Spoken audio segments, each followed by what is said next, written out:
Are you one of those teachers who begins each lesson by saying, okay, today we are going to learn about, or open your book, page 11, for example, and let's get started?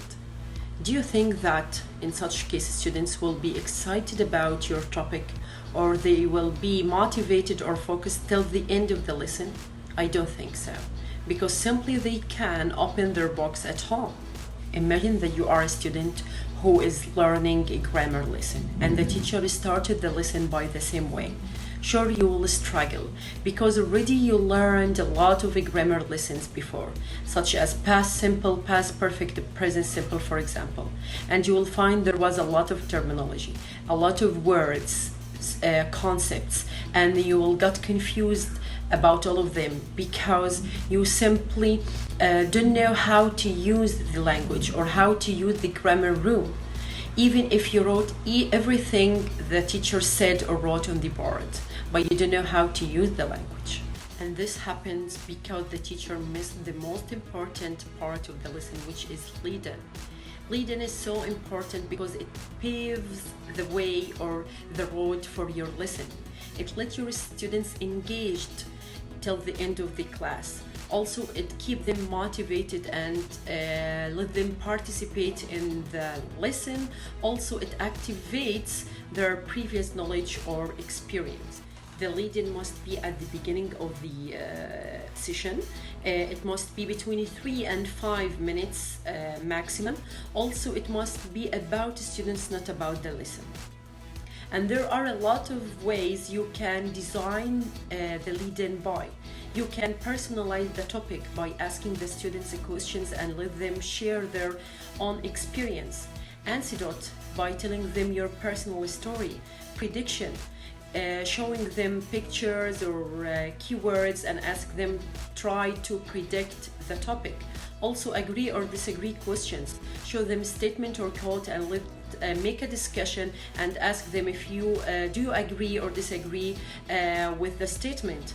Also, you can show them video clips or audio clips or realia. Show them real objects and let them guess the topic. For example, if you are going to teach letter A for kindergarten students, you can start your lesson by asking them, have you ever seen an alligator? Do you know that alligator has a long mouth? And create a craft about alligator and show them the mouth. And when the alligator opens its mouth, it says, ah, ah, ah, ah. And you can put a lot of pictures that start with letter A and say, ah, ah, ah, ah, apple. Again, let's open the mouth of the alligator. Ah, ah, ah, ambulance. So simply you designed an interesting, motivating, engaging lead-in and without using the traditional way that letter A has the sound ah, ah, ah. Another example, if you are going to teach past simple for lower grades, you can collect their photos when they were babies or in previous grades from their mothers and present them on the smart board. And then ask them, did you remember that time? Did you remember when you were in grade 1 or KG3 or KG2? They will say yes. Then ask them, is it now? They will say, no, we are in grade 2 now. So simply they will connect between the photos and the grammar rule, that time is past but now is present. So they will connect between the photos and the concept that the actions or the things that happened and gone are past time, but now is present. Teaching past simple for higher grades. You can start your lead-in by personalization. Ask them, what did you do yesterday? How was your weekend?